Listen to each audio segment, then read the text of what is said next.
नमस्कार दोस्तों, कैसे हैं आप सब। उम्मीद करते हैं कि आप लोग जहाँ भी होंगे, जैसे होंगे, मस्त होंगे, एकदम खूब एंजॉय कर रहे होंगे और पढ़ाई लिखाई कर रहे होंगे। साथियों, इस वीडियो के माध्यम से मैं अभिषेक कुमार पांडे आपको जीएस की एक नई दुनिया में लेके चलेंगे। जीएस में बहुत सारी सब्जेक्ट होती है साथियों।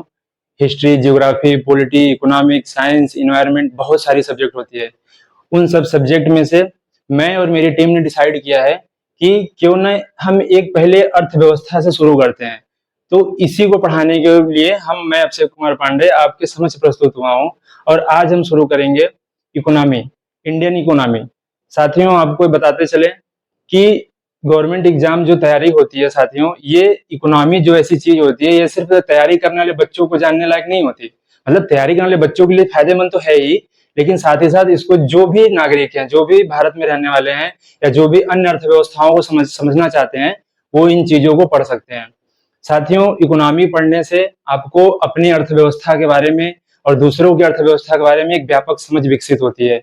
इसी क्रम में साथियों, मैं और मेरी टीम ने डिसाइड किया है कि क्यों ना हम इकोनॉमी से ही इस सेशन को शुरू करते हैं। मैंने आपसे पिछली वीडियो के माध्यम से साथियों वादा किया था कि मैं जीएस पढ़ाने के लिए और भी सारी चीजें हमने क्लियर की थी कि मैं क्या क्या पढ़ाऊंगा। तो इसी क्रम में जीएस को हमने शुरू किया है अभी, और जीएस में भी इकोनॉमी को शुरू किया है। तो साथियों, जैसे आपको बता दें कि गवर्नमेंट एग्जाम में आपको इंडियन इकोनॉमी पढ़नी होती है, भारतीय अर्थव्यवस्था।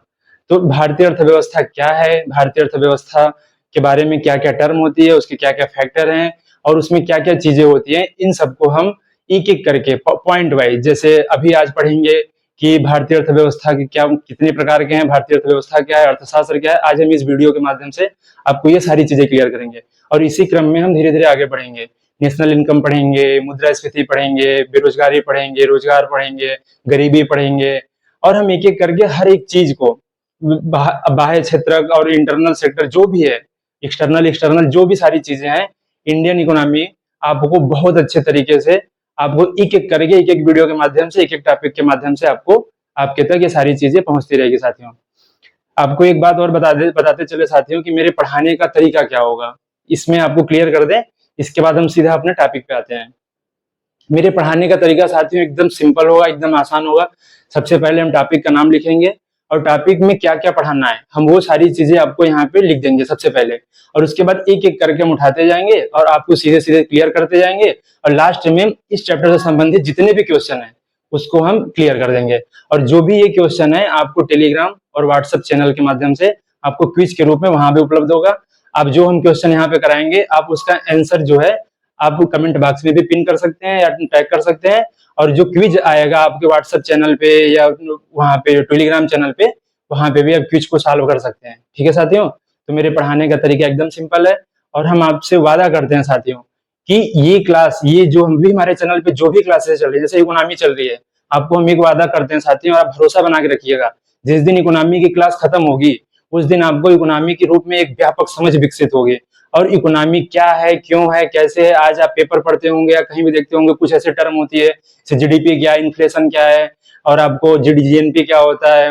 ये सब सारी चीजें आपको परेशान करती होंगी कि यार यार ये क्या है, वो क्या है। तो सब हम एक एक करके अच्छे से आपको समझा देंगे। इकोनॉमी 30-35 वीडियो का मेरा टारगेट है साथियों। 30-35 टॉपिक, एक वीडियो में एक टॉपिक करेंगे। 30-35 वीडियो के माध्यम से हम आपको हर एक चीज, हर एक टॉपिक आप तक पहुंचा देंगे। इसको करने के बाद साथियों, आपकी जो जो तैयारी नहीं कर रहा है उसकी समझ विकसित होगी, और जो तैयारी कर रहा है उसकी साथियों इससे बाहर क्वेश्चन नहीं जाने वाला है। गवर्नमेंट एग्जाम हो, पीसीएस एग्जाम हो, इससे बाहर क्वेश्चन नहीं जाने वाली है। साथियों, मैं अपने चैप्टर में जो भी क्वेश्चन कराऊंगा वो सभी एग्जाम में, जो भी एग्जाम में क्वेश्चन आया हुआ है उस चैप्टर से हम सारी एक एक करके क्वेश्चन, 10-20 क्वेश्चन हम चर्चा करते रहेंगे साथियों। तो आशा करते हैं साथियों आपको मैं समझा पाया हूँ कि मेरा विजन क्या है जीएस को लेके और अपने क्लासेस को लेके। सीधे शुरू करते हैं साथियों बिना टाइम वेस्ट किए अपने टॉपिक पे। साथियों, आज का मेरा टॉपिक है व्हाट इज इकोनॉमी। तो आज हम इस वीडियो के माध्यम से हम एक अवधारणा को समझेंगे कि अर्थव्यवस्था क्या होती है, अर्थव्यवस्था क्या है, अर्थव्यवस्था के प्रकार कितने हैं, अर्थशास्त्र क्या होती है, अर्थशास्त्र के प्रकार कितने होते हैं। तो ये वीडियो के माध्यम से हम आज ये चीजें समझने की कोशिश करेंगे साथियों। तो चैप्टर का नाम है व्हाट इज इकोनॉमी, और इस इकोनॉमी तो लिखा हुआ है लेकिन इसमें हम इकोनॉमिक्स भी समझेंगे कि अर्थशास्त्र क्या होता है, ये सारी चीजें, अर्थशास्त्र के प्रकार कितने होते हैं। और फिर हम आएंगे व्हाट इज इकोनॉमी, इकोनॉमी पढ़ेंगे, इकोनॉमी के प्रकार और इकोनॉमी के क्या क्या फैक्टर हैं। ये सारी चीजें पढ़ने के बाद आपका चैप्टर कंप्लीट हो जाएगा साथियों। और फिर हम इससे संबंधित क्वेश्चन आपके समझ रखेंगे। आप उसका उत्तर जो है आप कमेंट बॉक्स में भी दे सकते हैं, और हमारे चैनल पे व्हाट्सएप, टेलीग्राम जो भी चैनल है आप वहां जुड़ के उस आंसर को, क्वेश्चन को सॉल्व कर सकते हैं। ठीक है साथियों, तो हम शुरू करते हैं। हमारे चैप्टर का नाम है व्हाट इज इकोनॉमी। तो इसमें हम क्या क्या पढ़ेंगे, आपको सबसे पहले ये डिफाइन कर देते हैं कि क्या क्या टॉपिक है। तो सबसे पहले साथियों हम इसमें पढ़ेंगे इकोनॉमिक्स।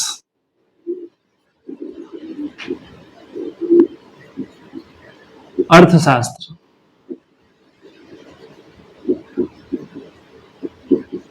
अर्थशास्त्र क्या है और अर्थशास्त्र के कितने प्रकार होते हैं, ये दो चीजें हम साथियों यहाँ पे क्लियर कर देंगे। सबसे पहला टॉपिक मेरा होगा इकोनॉमिक्स, ये दो चीजें हो जाएगी। फिर हम आएंगे इकोनॉमी पे। इकोनॉमी में फिर वही इकोनॉमी क्या है, इकोनॉमी के कितने प्रकार होते हैं, और इकोनॉमी के फैक्टर, इकोनॉमी के कितने भेद होते हैं, कारक। ये चीजें हम तीन चीजें समझेंगे यहाँ पे, तो मेरा ये चैप्टर जो है कंप्लीट हो जाएगा। तो साथियों इसी क्रम में सबसे पहले हम हेडिंग देते हैं अर्थशास्त्र।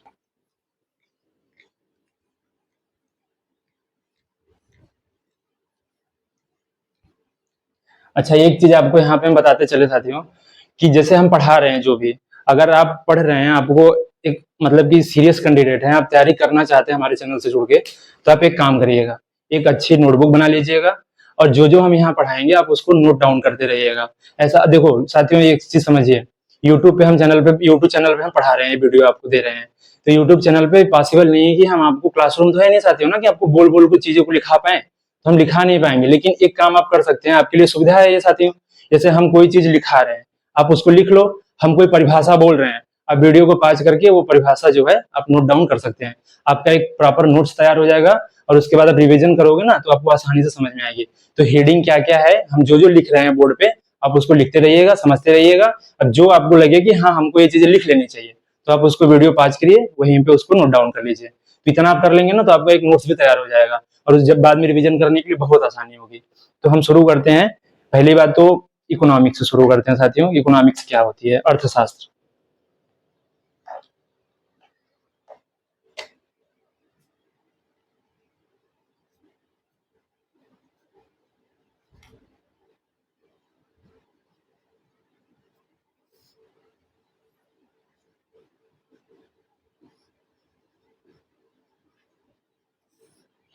साथियों ये अर्थशास्त्र है, आपको इसमें कंफ्यूजन होता है, दो टर्म होती है साथियों, एक अर्थशास्त्र होती है और एक अर्थव्यवस्था होती है। दो टर्म होती है, इसमें बहुत से अच्छे अच्छे लोग इन चीजों को समझ नहीं पाते कि अर्थशास्त्र क्या है और अर्थव्यवस्था क्या है। तो ये दो चीजें साथियों बहुत परेशान करती हैं, ये बेसिक चीजें हैं, इनको समझना जरूरी होता है। बिना आप इसको समझे ना आप आगे नहीं बढ़ सकते। तो ये चीजें तो आपको जाननी होगी। अर्थशास्त्र क्या है साथियों, इसका इंग्लिश होता है इकोनॉमिक्स। इकोनॉमिक्स, और ये होता है अर्थव्यवस्था जो होती है साथियों, ये होता है इकोनॉमी। ठीक है, अर्थशास्त्र क्या है, इकोनॉमिक्स, और अर्थव्यवस्था क्या है, इकोनॉमी। हम लोग का जो जो गवर्नमेंट जॉब में तैयारी करने वाले बच्चे हैं उनको पढ़ना क्या होता है, इंडियन इकोनॉमी, भारतीय अर्थव्यवस्था। तो ये भी चीजें परेशान करती हैं, ये चीजें क्या है और ये चीजें क्या है, दोनों में अंतर आपको पता होनी चाहिए। और आज हम आपको अभी अगले कुछ मिनटों में आपको हमें दोनों में अंतर क्लियर हो जाएगी। तो सबसे पहले हम इस पे आते हैं, अर्थशास्त्र क्या है, तो इकोनॉमिक्स क्या है। तो इसको समझने से पहले हमको एक टर्म समझना पड़ेगा, संसाधन क्या होती है, रिसोर्सेज क्या है। जब हम रिसोर्सेज समझ लेंगे ना तो ये बहुत आसान हो जाएगी समझना। तो हम एक हेडिंग देते हैं रिसोर्सेज, अब ये लिखते रहिएगा। अब अर्थशास्त्र के अंतर्गत पहले हम चीजें समझते हैं, रिसोर्सेज क्या होती है, संसाधन। तो हम एक टर्म लिखते हैं संसाधन।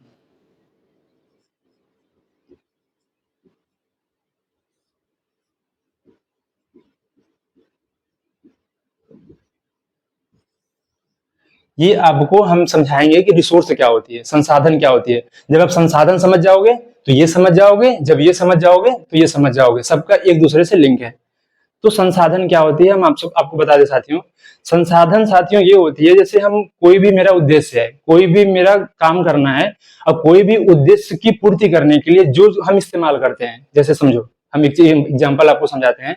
जैसे कोई भी उद्देश्य है मेरा, और उस उद्देश्य की पूर्ति के लिए इस्तेमाल किए जाने वाले जो भी साधन होते हैं उनको हम क्या कहते हैं, संसाधन। उद्देश्य की पूर्ति के लिए जो इस्तेमाल किया जाता है, जैसे कोई वस्तु हो गई, कोई सेवा हो गई, कोई भी हमारी सुविधा हो गई।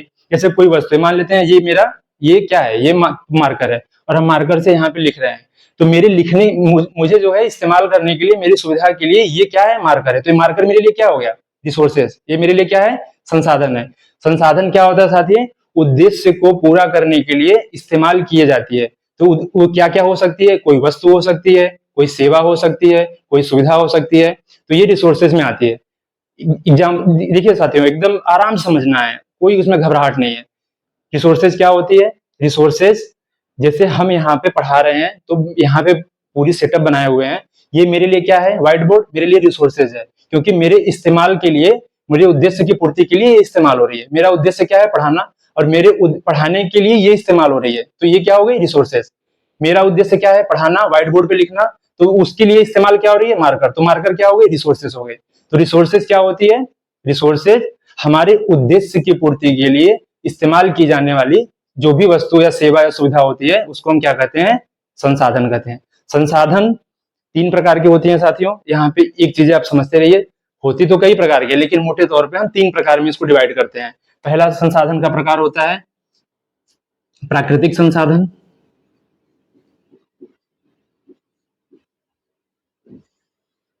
दूसरा प्रकार होता है मानव संसाधन,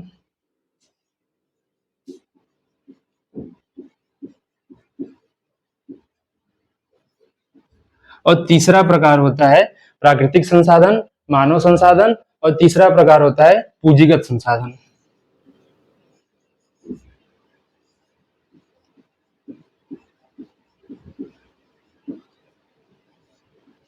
ठीक है। तो संसाधन क्या होती है, संसाधन सबसे पहले आपको हम एक चीज बता दिए, संसाधन हमारी उद्देश्यों को पूर्ति के लिए जो भी हम इस्तेमाल करते हैं उसको हम क्या कहते हैं, संसाधन। संसाधन जो है 3 प्रकार की होती है, प्राकृतिक संसाधन, मानव संसाधन और पूंजीगत संसाधन।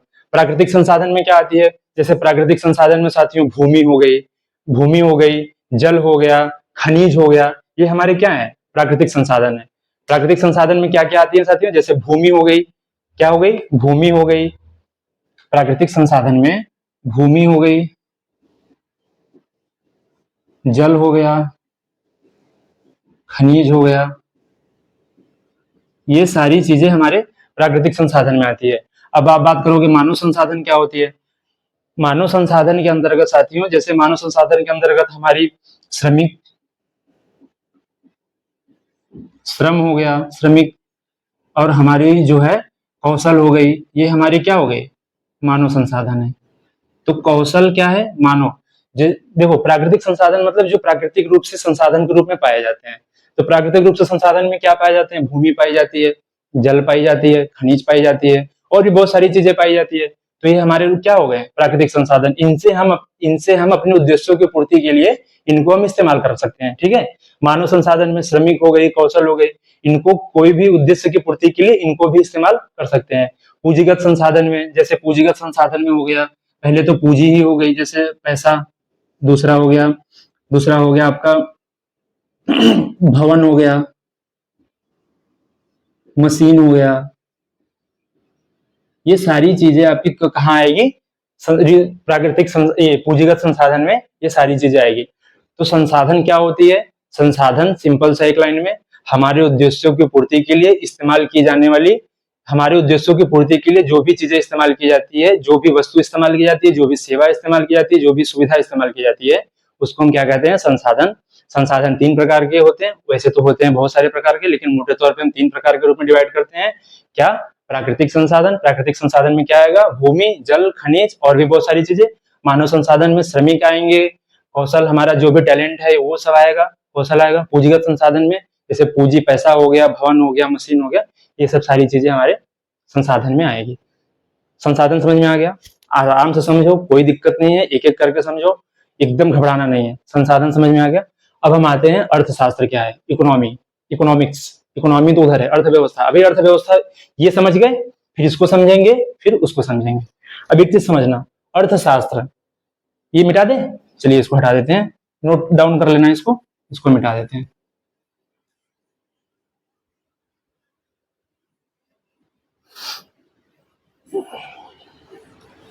अब एक चीज समझना है यहाँ पे, जैसे हमने कहा कि संसाधन, संसाधन समझ गए।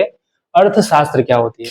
अर्थशास्त्र क्या होती है? जो भी संसाधन लिखे थे हम, जो भी मैंने संसाधन लिखा था, जो भी आपको बताया कि ये संसाधन होती है, ये रिसोर्सेज होती हैं, तो उन संसाधनों का प्रयोग, ध्यान से समझना, एक लाइन की परिभाषा है कि जो भी संसाधन होते हैं, जो भी संसाधन है, इन संसाधनों का प्रयोग करके, इन जो भी संसाधन है, इन संसाधनों का प्रयोग करके, इन संसाधनों का जो भी संसाधन है, इन संसाधनों का प्रयोग करके हम जो है अपनी सीमित, जो भी सीमित संसाधन है, इन संसाधनों का प्रयोग करके हम अपनी असीमित आवश्यकताओं की पूर्ति करते हैं।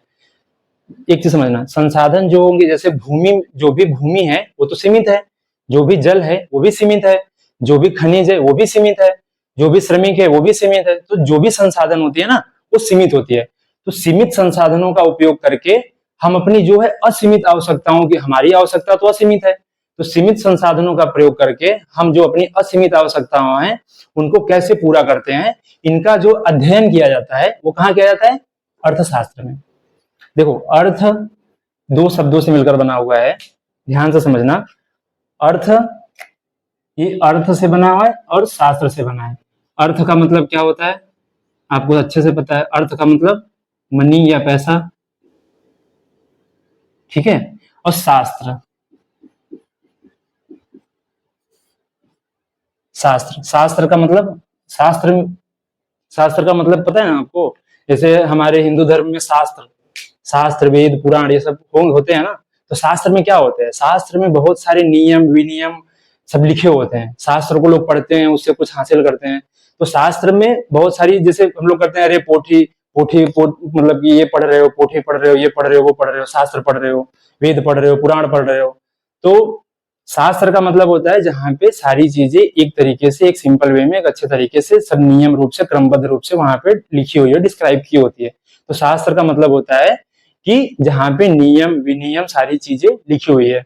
तो अर्थ मनी, और शास्त्र का मतलब क्या होता है? जहां पे मनी से संबंधित, जैसे जो भी हमारा अर्थ है, अर्थ में मनी नहीं होती, अर्थ में बहुत सारी चीजें, अर्थ में संसाधन भी अर्थ ही होता है। तो अर्थ को जो भी शास्त्र के अर्थ को जो भी मैनेज करने के लिए जो भी डिस्क्राइब किया गया होता है, जैसे अर्थ को कैसे यूज करना है, अर्थ को जो है कैसे, मतलब कि कैसे उसको उपयोग में लाना है कि हमारी आवश्यकताओं की पूर्ति हो सके, अर्थ को कहाँ उपयोग करना है, अर्थ का किस क्षेत्र में उपयोग करें कि वहां से हमको अधिकतम संतुष्टि मिले, ये सब जो शास्त्र के रूप में लिखे होते हैं। शास्त्र में क्या होता है? शास्त्र में नियम विनियम लिखे होते हैं। तो अर्थशास्त्र जो जो अर्थ को केंद्र में रख के जो भी नियम विनियम बनाए जाते हैं, उसको हम कहाँ रखते हैं? इकोनॉमी में। तो ये समझ में आया अर्थशास्त्र। अर्थ का मतलब मनी हो गया, शास्त्र का मतलब नियम विनियम। शास्त्र का मतलब क्या हो गया? जो भी नियम और विनियम बनाए गए हैं, ठीक है। तो अर्थ को केंद्र में रखकर जो भी नियम और विनियम बनाए जाते हैं, इसका अध्ययन हम कहाँ करते हैं? अर्थ को केंद्र में रखकर जो भी नियम और विनियम बनाए जाते हैं, उसका अध्ययन हम कहाँ करते हैं? अर्थशास्त्र में। ये अर्थशास्त्र का एक सिंपल सा डिस्क्राइब है, ठीक है। अब एक परिभाषा क्या लेते हैं इसका, अर्थशास्त्र का। जैसे साथियों, एक चीज आपको बताते चले यहाँ पे कि जो भी हमारे यहाँ रिसोर्सेज हैं, जो भी हमारा अर्थ है, जो भी हमारा अर्थ का मतलब, ये मतलब आ लेना कि अर्थ का मतलब सर पृथ्वी होता है, ये नहीं। अर्थ का मतलब होता है मनी, मनी, और जो भी हमारी संपदा है, जो भी हमारी रिसोर्सेज है, वो सब अर्थ में आते हैं। यहाँ पे दिमाग, एक्स्ट्रा दिमाग नहीं लगाना है कि दिमाग लगा दिया अर्थ का मतलब अरे भूमि होता है, अरे अर्थ का मतलब पृथ्वी होता है, ये होता है, वो होता है। ज्यादा एक्स्ट्रा दिमाग नहीं, जो बता रहे हैं आराम से समझो उसको। तो संसाधन जो हमारे पास है, जो भी हमारे पास अर्थ है, वो तो सीमित होती है। हर देश की, हर मतलब की व्यक्ति की, हर लोगों की, हर समाज की, हर सरकार की जो अर्थ होती है वो सीमित होती है। तो जो सीमित संसाधन है और लोगों की आवश्यकताएं क्या होती हैं, जैसे आपके पास पॉकेट में 10 रुपया है, लेकिन आपका मतलब मन कर रहा है कि हम कुछ खा लें, कुछ खरीद लें, कुछ पहन लें, लेकिन आप नहीं कर पा रहे हो क्योंकि आपका संसाधन जो है वो जवाब नहीं दे रहा है कि आप वो कर लो। तो संसाधन तो आपके पास सीमित है। अब इन सीमित संसाधनों का उपयोग करके आप अपनी असीमित आवश्यकताओं की पूर्ति कैसे कर सकते हो? तो यही जो नियम बना है वो अर्थशास्त्र में बनता है। तो अर्थशास्त्र क्या होता है? अर्थशास्त्र के अंतर्गत परिभाषा है, इसको आप ध्यान से सुनना और इसको रोक के लिख लेना। अर्थशास्त्र का मतलब होता है कि अर्थशास्त्र के अंतर्गत यह अध्ययन किया जाता है कि व्यक्ति, समाज और सरकार, अर्थशास्त्र के अंतर्गत यह अध्ययन किया जाता है कि किस प्रकार व्यक्ति, समाज और सरकार अपनी असीमित आवश्यकताओं की पूर्ति के लिए जो है सीमित संसाधनों का प्रयोग कैसे करती है। तो अर्थशास्त्र के अंतर्गत क्या अध्ययन किया जाता है कि किस प्रकार व्यक्ति, समाज और सरकार सीमित संसाधनों के द्वारा अपनी असीमित आवश्यकताओं की पूर्ति करता है। ठीक है, जैसे साथियों एक चीज एग्जांपल देते हैं आपको। जैसे कोई किसान है तो किसान क्या है कि साथियों उसके पास, जैसे मान लो गांव का कोई किसान है, उसके पास 1 बीघा जमीन है। तो 1 बीघा जमीन जो है, 1 बीघा हम लोगों के यूपी में बीघा बोलते हैं उसको, और जैसे झारखंड बिहार में उसको कट्ठा बोलते हैं, और हर जगह अलग अलग टर्म यूज करते हैं। तो हम लोगों के यहाँ जैसे उसको बोलते हैं कि बीघा। तो जैसे कोई भी किसान है, किसान के पास मान लेते हैं 1 बीघा जमीन है, 1 बीघा। तो उसके पास जो ये कौन सा संसाधन है? प्राकृतिक संसाधन। प्राकृतिक संसाधन में भूमि आता है, आपको बता दिए थे। तो जो भूमि है वो हमारा प्राकृतिक संसाधन है।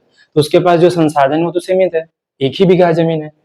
तो वो जो सीमित संसाधन है और उसकी जो आवश्यकताएं है, मान लेते हैं उसके घर में 5-6 फैमिली है, तो उसके फैमिली को मान लेते हैं 1 बीघे जमीन से उसकी जो भी उत्पादन हो रही है उससे उसको प्रॉफिट, मतलब उसको खाने भर का भी नहीं हो पा रहा है। तो दिमाग लगाएगा कि यार इसमें ऐसा क्या करें, इसमें ऐसा नया बीज का क्या प्रयोग करें, इसमें ऐसा खाद का क्या प्रयोग करें, या ऐसा क्या प्रयोग करें जिससे हमारी जो असीमित आवश्यकताएं हैं उसकी पूर्ति हो सके और हमको अधिक से अधिक लाभ की प्राप्ति हो सके। तो सिंपल सा अर्थ है कि कोई भी व्यक्ति हो गया, कोई भी सरकार हो गया, कोई भी समाज हो गया, वो अपनी जो भी असीमित आवश्यकताएं हैं उसको पूरा करने के लिए जो भी उसके पास सीमित संसाधन है उसका प्रयोग कैसे करता है, इसका अध्ययन हम कहाँ करते हैं? अर्थशास्त्र में। अर्थशास्त्र क्या है? अर्थशास्त्र एक सूक्ष्म स्तर से लेके, जैसे कोई व्यक्ति है तो यहाँ पे एक छोटे स्तर पे बात करते हैं कि व्यक्ति है तो उसका खेत होगा, उसका ये होगा, उसका वो होगा, उसके पास साइकिल होगी, उसके पास गाड़ी होगी, उसके पास वॉशिंग मशीन होगा, फ्रिज होगा। वो सीमित संसाधन भी है और एक छोटे स्तर पे बात कर रहे हैं। तो छोटे स्तर पे भी बात कर सकते हैं। अब उससे थोड़ा सा ऊपर उठे तो समाज थोड़ा बड़े स्तर पे बात करती है। जैसे गांव में क्या क्या चीजें हैं, गांव में कैसे कैसे होती हैं, वो समाज की डिपेंड करती है। फिर थोड़ा सा उससे ऊपर उठे तो राज्य या सरकार। तो एक व्यक्ति, एक समाज और एक सरकार। व्यक्ति, समाज और सरकार, ये हायरार्की है। तो व्यक्ति अपनी जो सीमित संसाधन है उसका किस प्रकार उपयोग करे कि उसको बहुत अधिक से अधिक लाभ हो, पहली बात। दूसरी बात, समाज जो है अपने सीमित संसाधनों का किस प्रकार उपयोग करे कि अपनी आवश्यकताओं की पूर्ति करे और अधिक से अधिक लाभ प्राप्त करे, दूसरी बात। और वही तीसरी बात, सरकार। तो अर्थशास्त्र में क्या करते हैं, हम इन बातों का अध्ययन करते हैं, इन्हीं चीजों का अध्ययन करते हैं कि किस प्रकार व्यक्ति, समाज और सरकार, छोटे स्तर से लेकर बड़े स्तर तक व्यक्ति, समाज और सरकार अपनी जो है सीमित संसाधनों के माध्यम से अपनी असीमित आवश्यकताओं की पूर्ति करता है। समझ में आ गई? तो अर्थशास्त्र क्या है? अर्थशास्त्र आपको अच्छे से समझ में आ गया होगा। यहीं पे एक फैक्ट है, इसको लिखते चलना, ये आपके वनडे एग्जाम में भी पूछता है कभी कभी। जैसे एक महाशय थे एडम स्मिथ।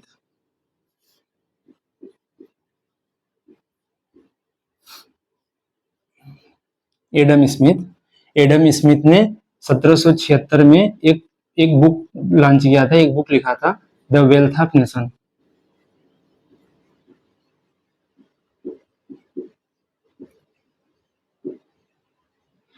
तो एडम स्मिथ 1776 में द वेल्थ ऑफ नेशन में इन्होंने अर्थशास्त्र को क्या कहा था? इन्होंने अर्थशास्त्र को, द वेल्थ ऑफ नेशन में इन्होंने अर्थशास्त्र को क्या कहा था? इन्होंने अर्थशास्त्र को धन का विज्ञान कहा था। अर्थशास्त्र को क्या कहा था? धन का विज्ञान, साइंस ऑफ मनी। तो ये अगर पूछ दे कि अर्थशास्त्र को धन का विज्ञान किसने कहा था, तो एडम स्मिथ। कहाँ कहा था? वेल्थ ऑफ नेशन कब प्रकाशित हुआ था? 1776 में। क्लियर है? तो उम्मीद करते हैं कि आप लोग अर्थशास्त्र क्या है आप लोग समझ गए होंगे। अर्थ मतलब कि एक बार फिर से रिवीजन कर देते हैं फटाक से। संसाधन समझ में आ गई, संसाधन के प्रकार समझ में आ गया, प्राकृतिक संसाधन, पूंजीगत संसाधन, मानव संसाधन, ये क्रम से आपको बता दिए क्या क्या है उसमें, ये भी बता दिए। संसाधन समझ में आ गई। अभी इन संसाधनों का प्रयोग करके हम अपनी आवश्यकताओं को कैसे पूरा करें, इसका जो शास्त्र, शास्त्र मतलब जो नियम विनियम है, वो अगर कहाँ पढ़ेंगे, कहाँ अध्ययन करेंगे, कहाँ पढ़ेंगे, उसको कहाँ देखेंगे, ये अर्थशास्त्र में। तो अर्थशास्त्र में अब कौन कौन से स्तर से, एक छोटे स्तर से लेके एक बड़े स्तर तक, व्यक्ति से लेके समाज से लेके सरकार तक, हम ये तीनों चीजों का अध्ययन करेंगे कि किस प्रकार जो सीमित संसाधन है और दुर्लभ संसाधन है उनका प्रयोग करके कोई भी व्यक्ति, समाज और सरकार अपनी जो असीमित आवश्यकताएं हैं उसको कैसे सीमित संसाधनों के माध्यम से पूरा करता है, इसका अध्ययन हम कहाँ करेंगे, अर्थशास्त्र में। क्लियर है, आगे बढ़ते हैं।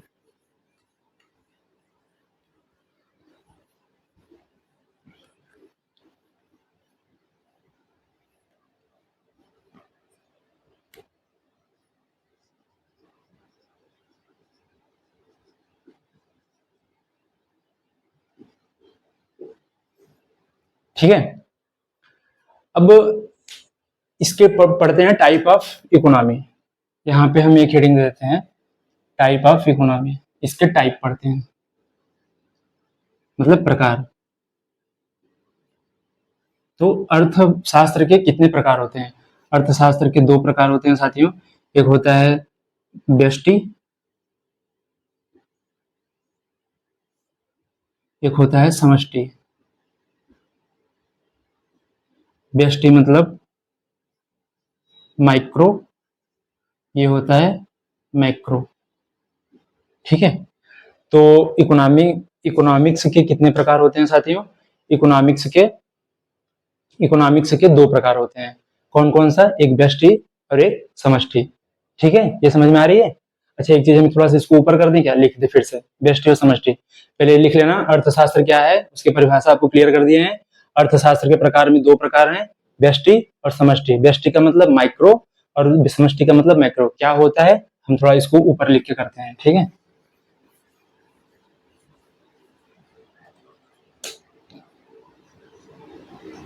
माइक्रो और मैक्रो, इसको भी हटा देते हैं, अभी समझ लेंगे फिर से। ये हो गया व्यष्टि, ये हो गई समष्टि। ठीक है साथियों, एक चीज ध्यान देना, जैसे अभी हम आपसे बोले कि अर्थशास्त्र में हम ये मतलब कि ये पढ़ते हैं कि हम एक छोटे स्तर से लेके एक बड़े स्तर तक कैसे हम संसाधनों का प्रयोग करके अपने लाभ को अधिकतम कर सकें, यही पढ़ते हैं। ये नियम विनियम ये सब अध्ययन करते हैं। तो हमने यहाँ पे दो वर्ड यूज किया, छोटे स्तर से लेके बड़े स्तर तक। छोटे स्तर में कौन आएगा? व्यक्ति, और बड़े स्तर में, मिडिल स्तर पे समाज, और बड़े स्तर पे सरकार। तो छोटे स्तर पे इसका अर्थ होता है माइक्रो। माइक्रो मतलब छोटा, मैक्रो मतलब बड़ा। तो माइक्रो का मतलब छोटा, इसको हम सूक्ष्म अर्थशास्त्र भी कहते हैं, छोटे। इसको हम सूक्ष्म अर्थशास्त्र भी कहते हैं, सूक्ष्म अर्थशास्त्र भी कहते हैं। इसको हम बृहद अर्थशास्त्र भी कहते हैं, लिखते रहना साथ में, बृहद अर्थशास्त्र भी इसको कहते हैं। ठीक है, यहाँ पे ये पहला पॉइंट हो गया। दूसरा पॉइंट, हम लोग इसमें क्या अध्ययन करते हैं, जैसे माइक्रो में हम लोग छोटे स्तर पे हम लोग माइक्रो में अध्ययन करते हैं कि एक व्यक्ति, जैसे एक व्यक्ति किस प्रकार संसाधनों का प्रयोग करके अपने लाभ को अधिकतम करे। एक व्यक्ति मतलब एक व्यक्ति हो गया, एक कंपनी हो गई, एक फर्म हो गई, एक से एक मतलब कि कोई भी एक उद्योग हो गई। तो ये मतलब ये सब सारी चीजें जैसे एक एक लोगों की, एक कंपनी, एक व्यक्ति, एक फर्म, एक उद्योग, एक मतलब एक सरकार नहीं, एक सारी चीज मतलब छोटे छोटे स्तर पे एक एक लोगों का जहां पे हम अध्ययन करेंगे, उसका हम कहाँ अध्ययन करेंगे? व्यष्टि में। तो यहाँ पे हम किसका अध्ययन करेंगे? जैसे एक व्यक्ति हो गया, एक व्यक्ति हो गया, एक कंपनी हो गई, एक फर्म हो गया। ठीक है, तो हम यहाँ पे एक एक लोगों का मतलब कि छोटे स्तर पे, माइक्रो है ना, माइक्रो मतलब छोटा, इसको हम क्या कहते हैं? व्यष्टि। और यहाँ पे एक एक लोगों का अध्ययन करते हैं, एक व्यक्ति, एक कंपनी, एक फर्म, एक उद्योग, इसका चर्चा करेंगे। और यहाँ पे समष्टि, समष्टि मतलब बृहद, इसका मतलब है बहुत बड़ा, बड़े स्तर पे बात करते हैं। तो बड़े स्तर पे बात करेंगे तो एक देश की बात करेंगे, जीडीपी की बात करेंगे, रोजगार की बात करेंगे। ठीक है, तो यहाँ पे हम एक बड़े लोगों मतलब एक बृहद स्तर पे बात करेंगे। जैसे यहाँ पे एक व्यक्ति, एक कंपनी, एक फर्म की बात करते थे, यहाँ पे हम बात करेंगे सरकार की बात करेंगे।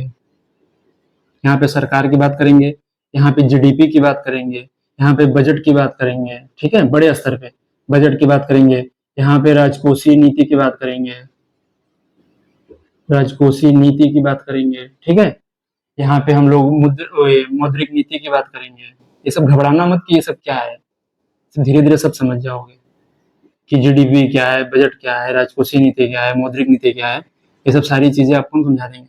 तो यहाँ पे हम ये सारी चीजों की चर्चा करते हैं। देखो, माइक्रो मतलब छोटा, मैक्रो मतलब बड़ा, इसको कहते हैं व्यष्टि अर्थशास्त्र, इसको कहते हैं समष्टि अर्थशास्त्र। इसमें सूक्ष्म रूपों का अध्ययन किया जाता है, इसमें बृहद अर्थशास्त्र का अध्ययन किया जाता है, इसमें एक व्यक्ति, एक कंपनी, एक फर्म का अध्ययन किया जाता है, इसमें बृहद स्तर पे सरकार की बात की जाती है, जीडीपी, बजट, राजकोषीय नीति, मौद्रिक नीति, ये सब की बात की जाती है। तीसरा, इसको हम कहते हैं, इसको हम कीमत सिद्धांत भी कहते हैं। इसको हम क्या कहते हैं? कीमत सिद्धांत। तो अगर पूछे कि कीमत सिद्धांत किसे कहते हैं, तो आप क्या कहोगे? व्यष्टि अर्थशास्त्र को। अगर क्वेश्चन आ जाए कि कीमत सिद्धांत किसे कहते हैं, अगर आपको क्वेश्चन दे दे कीमत सिद्धांत किसे कहते हैं, तो व्यष्टि अर्थशास्त्र। और इसमें क्या होता है? इसको हम कहते हैं आय एवं रोजगार सिद्धांत। आय एवं रोजगार सिद्धांत, ठीक है। तो ये चीजें सारी आपको क्लियर हो गई कि सिंपल सा है, इसमें तो देखिए लग रहा है। माइक्रो, मैक्रो, माइक्रो मतलब व्यष्टि, व्यष्टि मतलब छोटा, मैक्रो मतलब समष्टि, समष्टि मतलब बड़ा, सूक्ष्म अर्थशास्त्र, बृहद अर्थशास्त्र, एक व्यक्ति, एक कंपनी, एक फर्म की बात करेंगे, वहां पे सरकार, जीडीपी, बजट, राजकोषीय नीति, मौद्रिक नीति, सबकी बात करेंगे। इसमें कीमत, इसको हम क्या कहते हैं, ये इंपॉर्टेंट है, इसको थोड़ा याद करते रहना, क्योंकि कीमत सिद्धांत किसे कहते हैं, अगर वन लाइनर में आ गया कीमत सिद्धांत किसे कहते हैं, तो माइक्रो इकोनॉमिक्स। आय एवं रोजगार सिद्धांत किसे कहते हैं, तो समष्टि अर्थशास्त्र, ये मैक्रो इकोनॉमिक्स, ठीक है। ये चीजें क्लियर हो गई। तो हमने क्या समझा, संसाधन क्या है, इकोनॉमिक्स क्या है, और तीसरा टाइप ऑफ इकोनॉमी मतलब अर्थशास्त्र के कितने प्रकार होते हैं। तो व्यष्टि और समष्टि, ये तीन चीजें हम पढ़ लिया। अब अपने चौथे पॉइंट पे चलते हैं। इसको लिख लेना, रोक के, भूलना मत, आराम से, ठीक है।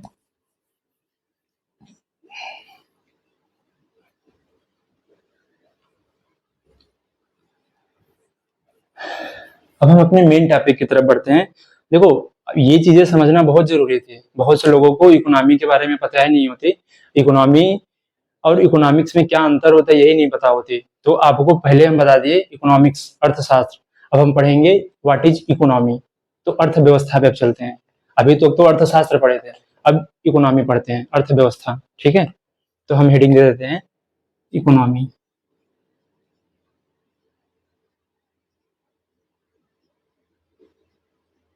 अर्थ व्यवस्था, ठीक बात। देखो, अर्थव्यवस्था, आपको यहाँ भी जैसे वो बताया था अर्थशास्त्र, अर्थशास्त्र, अर्थ को जो है नियम विनियम जो भी शास्त्र के रूप में वर्णित किया गया हो, उसका अध्ययन हम कहाँ करेंगे? अर्थशास्त्र में। अब ये है अर्थ और व्यवस्था, दो शब्दों से मिलकर बनी हुई है। कौन कौन सा? अर्थ और व्यवस्था।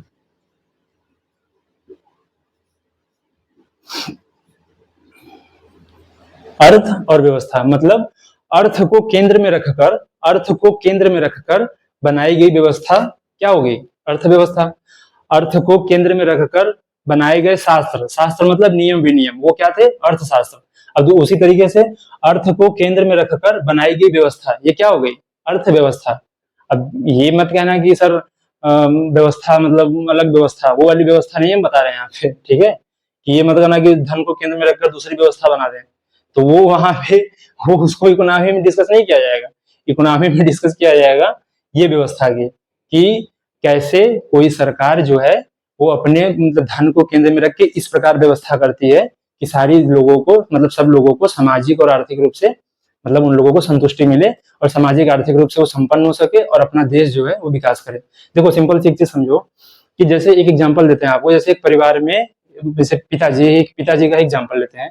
जैसे पिताजी हैं, पिताजी काम किए, काम कर रहे हैं बाहर, और घर पे उनके मान लेते हैं 3 बच्चे हैं, पत्नी है, और उनके पापा हैं, मम्मी हैं, दादा दादी सब हैं, ठीक है।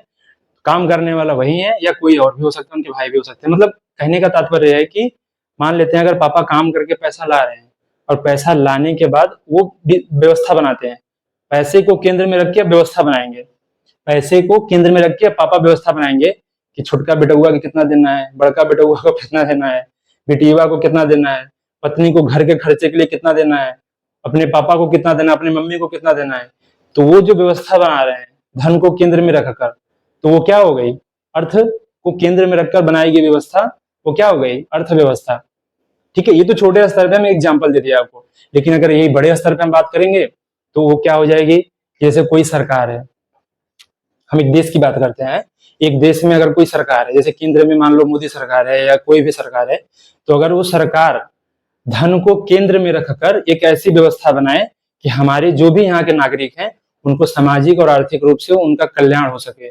ठीक है, जैसे उनको कोई सब्सिडी के माध्यम से पैसा दे दे, इंफ्रास्ट्रक्चर और संरचना का निर्माण कर दे, और उनको कल्याणकारी योजनाओं के तहत उनको बहुत सारा मतलब कि काम के तहत उनको रोजगार दे, उनकी गरीबी दूर करे, जैसे उनको आवास दे। ये सब चीजें क्या हो गई, ये धन को केंद्र में रखकर एक व्यवस्था बना रही है जिससे कि उसके नागरिक को अधिक से अधिक जो है लाभ मिल सके। तो क्या अर्थव्यवस्था में क्या पढ़ते हैं, अर्थव्यवस्था में जैसे कोई सरकार हो गई, कोई सरकार, ध्यान से सुनना, कोई सरकार अपने नागरिकों के सामाजिक और आर्थिक कल्याण के लिए धन को केंद्र में रखकर जो भी व्यवस्था बनाती है उसको हम क्या कहते हैं, अर्थव्यवस्था।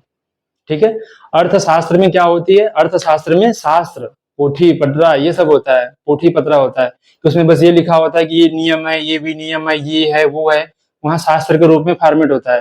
लेकिन यहाँ पे क्या होती है, यहाँ पे उसका व्यवस्था बनाया जाता है उन्हीं शास्त्रों का अध्ययन करके। जैसे अगर कोई पंडित जी हैं, ठीक है, कोई पंडित जी हैं, उन्होंने शास्त्र पढ़ा कि हाँ शास्त्र में ये नियम है, ये नियम है, ये नियम है, ये नियम है, चार नियम पढ़ लिए शास्त्र से, अब वो नियम को दूसरे पे लागू कर दें। जैसे उन्होंने पढ़ लिया कि पूजा पाठ करने से या पिंडदान करने से, ये करने से लोगों को नरक की प्राप्ति नहीं होती, स्वर्ग में जाते हैं, तब उन्होंने नियम पढ़ा, ये कहाँ पढ़ा, शास्त्र में, शास्त्र में नियम भी नियम पढ़ा।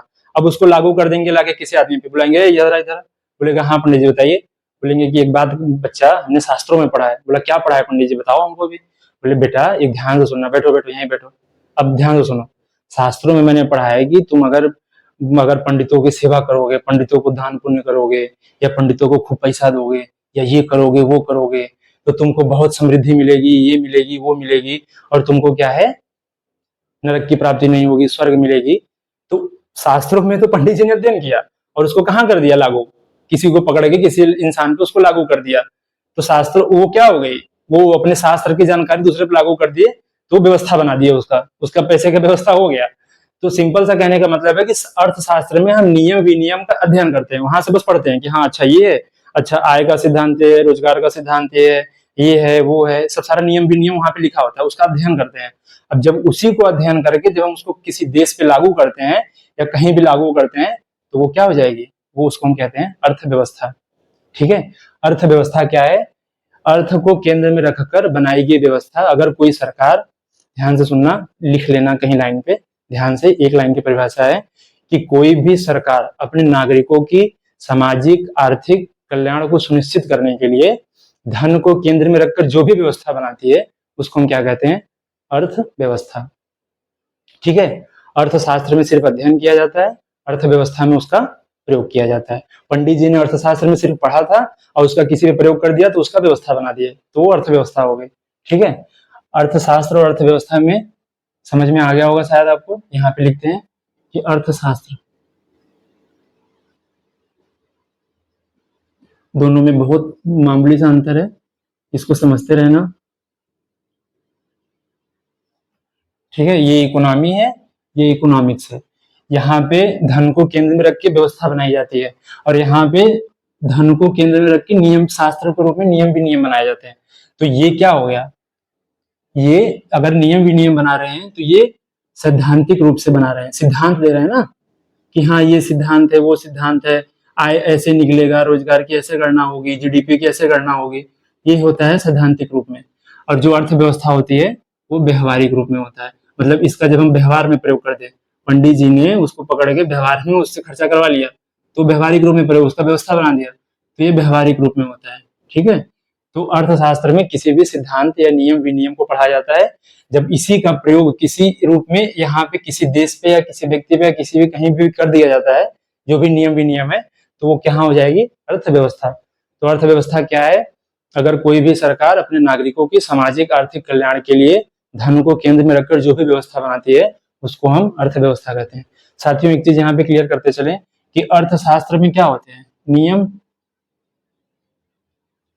यहाँ पे नियम होते हैं। तो नियम तो फिक्स रहेगा, कोई नियम है कि हाँ ऐसे ऐसे जीडीपी की गणना ऐसे ऐसे होगी या रोजगार ऐसे ऐसे निकाला जाएगा या गरीबी की गणना ऐसे ऐसे होगी, नियम तो फिक्स होता है। लेकिन जो अर्थव्यवस्था होती है ये बदलता रहता है, ये गतिशील होता है, ये डायनेमिक होता है, गतिशील होता है। जैसे हम लोग सुनते नहीं है कि भारतीय अर्थव्यवस्था गिर रही है, भारतीय अर्थव्यवस्था विकास के क्रम में उठ रही है, तो ये सब चीजें हम सुनते रहते हैं। तो नियम तो फिक्स है, वो तो स्थिर होती है, लेकिन ये गतिशील होती है, डायनेमिक होती है, बढ़ती रहती है, घटती रहती है, फिर बढ़ेगी, फिर घटेगी, स्थिर रहेगी, तो ये गतिशील होती है, ये होती है डायनेमिक। ठीक है, ये गतिशील होती है, ये घटती बढ़ती रहती है। और अर्थव्यवस्था साथियों ना, अर्थव्यवस्था जो है ये एक अधूरा टर्म होता है। जैसे अर्थव्यवस्था, किसकी अर्थव्यवस्था भाई, कुछ तो बताओ। अर्थशास्त्र में तो नियम भी नियम है, चलो समझ में आ रहा है। अर्थव्यवस्था कहाँ की अर्थव्यवस्था, किसकी अर्थव्यवस्था, तो जब तक इसके आगे कोई देश ना जुड़ा हो ना तब तक ये अधूरा टर्म होता है। जैसे भारतीय अर्थव्यवस्था ये पूरा टर्म है, इंडियन इकोनॉमी, चाइना की इकोनॉमी, चाइनीज इकोनॉमी, रसिया की इकोनॉमी, यूक्रेन की इकोनॉमी, अमेरिका की इकोनॉमी, अगर उसके आगे कोई देश जुड़ गया ना तो वो हमारा पूरा टर्म हो जाता है। तो आई होप आपको अर्थशास्त्र और अर्थव्यवस्था से संबंधित कोई भी डाउट यहाँ पे नहीं होगी और आप अच्छे से समझ गए होंगे। एक बार फिर से रिवीजन कर देते हैं क्या क्या हमने पढ़ा। संसाधन पढ़ा, संसाधन के कितने कितने प्रकार होते हैं ये पढ़ा। संसाधनों का कैसे उपयोग करके हम अपने सीमित जो है संसाधनों का प्रयोग करके अपने असीमित आवश्यकताओं को कैसे पूरा कर सकते हैं वो यहाँ पे पढ़ा। और अर्थशास्त्र में क्या क्या नियम विनियम होते हैं हमने वो पढ़ लिया। और फिर हमने आया अर्थव्यवस्था में कि इसका ये जो सैद्धांतिक रूप है इसका प्रयोग करके हम कैसे धन को केंद्र में रख के व्यवस्था बना सकते हैं, ये हमने यहाँ पे पढ़ लिया। तो अर्थव्यवस्था क्या है, अर्थशास्त्र क्या है, संसाधन क्या है, अर्थव्यवस्था के अर्थशास्त्र के कितने प्रकार होते हैं, माइक्रो मैक्रो, ये भी समझ लिया। इतनी सारी चीजें होती हैं। अब हम ये पढ़ेंगे टाइप ऑफ इकोनॉमी।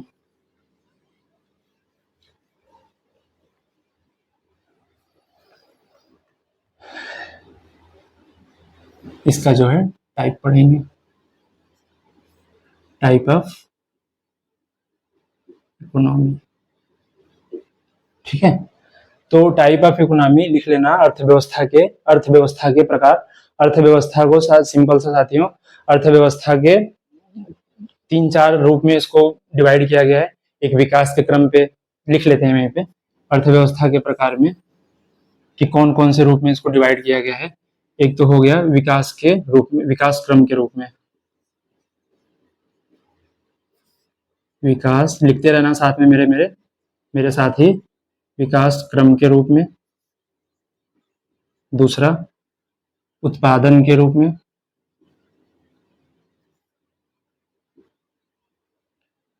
उत्पादन के रूप में कौन कौन से प्रकार होते हैं, उत्पादन के रूप में, विकास क्रम के रूप में, उत्पादन के रूप में, संबंधों के आधार पे, संबंधों के रूप में, संबंधों के आधार पे, संबंधों के आधार पे कितने प्रकार के होते हैं ये भी हम लोग समझ लेंगे यहीं पे, संबंधों के आधार पे कितने प्रकार के होते हैं। ठीक है, योजनागत प्रकार के आधार पे कितने और होते हैं, योजनागत आधार पे, योजनागत योजनागत आधार पे कितने प्रकार के होते हैं, ज्यादा नहीं, बस इतना ही चीजें हम लोग धीरे धीरे समझेंगे। उत्पादन के आधार पे, विकास क्रम के आधार पे, संबंधों के आधार पे और योजना के आधार पे, एक लास्ट है क्षेत्रों के आधार पे, क्षेत्र के आधार पे। ठीक है, ये 5 टर्म में समझेंगे। विकास क्रम के आधार पे कितने प्रकार होते हैं, एक तो हो गया विकसित अर्थव्यवस्था, एक विकासशील, एक हो गई विकासशील, एक हो गई अल्प विकसित।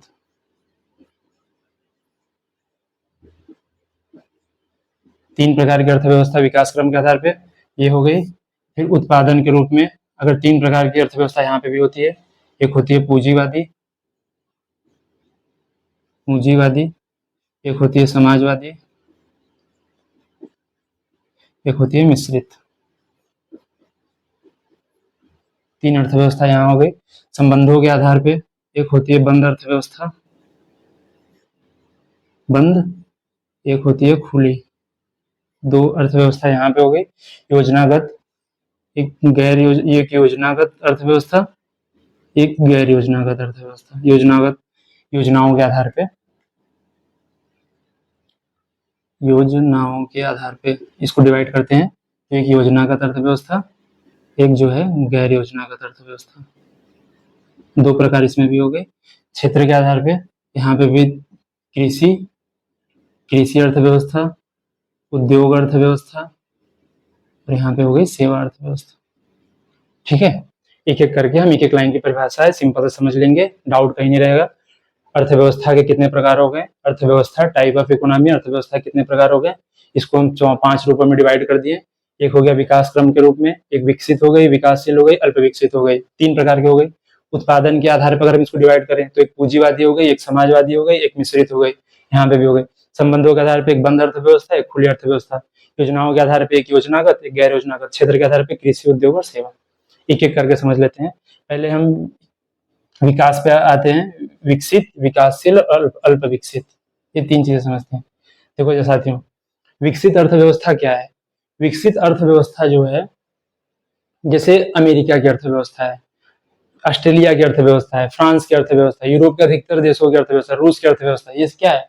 रूस की तो नहीं कहेंगे, जैसे इन सब की अर्थव्यवस्था, अमेरिका, ब्रिटेन, ऑस्ट्रेलिया, इन सब की अर्थव्यवस्था क्या हो गई? विकसित अर्थव्यवस्था।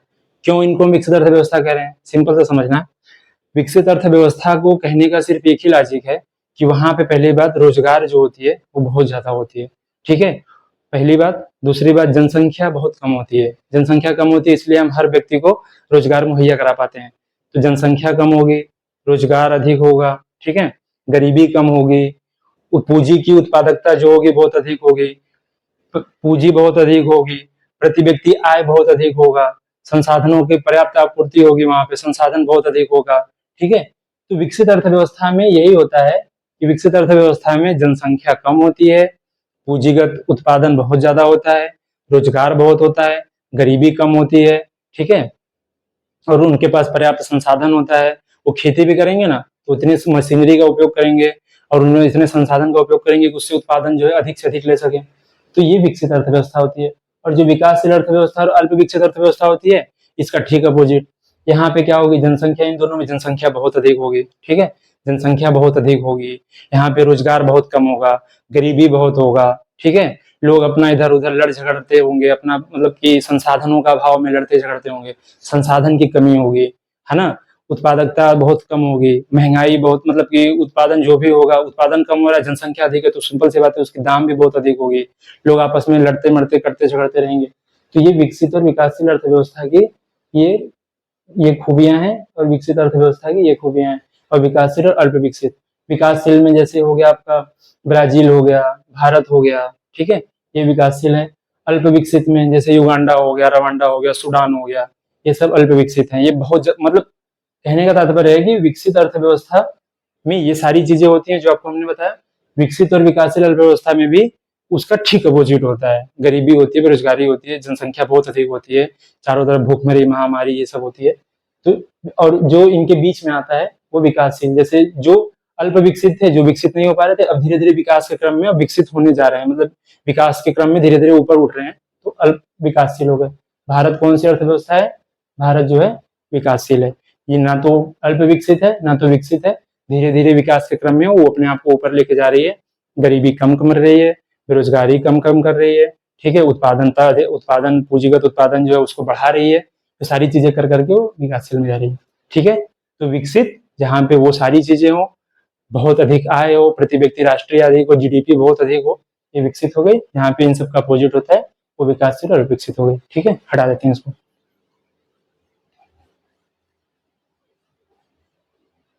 अब उत्पादन के रूप में एक होती है पूंजीवादी, एक समाजवादी और एक मिश्रित।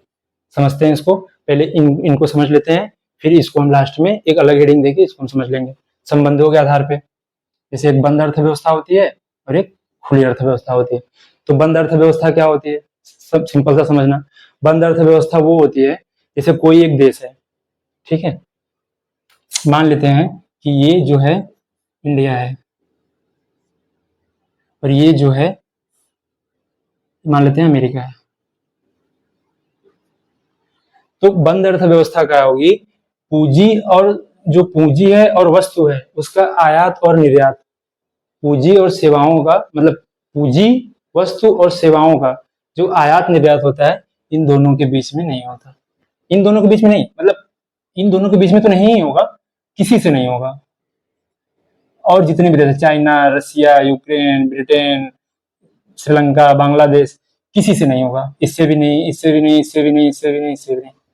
तो बंद अर्थव्यवस्था क्या होती है कि वस्तुओं और सेवाओं का जो आयात निर्यात होता है वो उस देश का किसी भी अन्य देशों से नहीं होता। वस्तुओं और सेवाओं का आयात निर्यात अन्य देशों का मतलब उस देश का किसी भी अन्य देशों से नहीं होता। वो अर्थव्यवस्था क्या कहलाती है, बंद अर्थव्यवस्था। बंद अर्थव्यवस्था एक लाइन में लिखना, वस्तुओं और सेवाओं का आयात निर्यात बाधित होता है, मतलब वो एकदम से किसी से नहीं होता।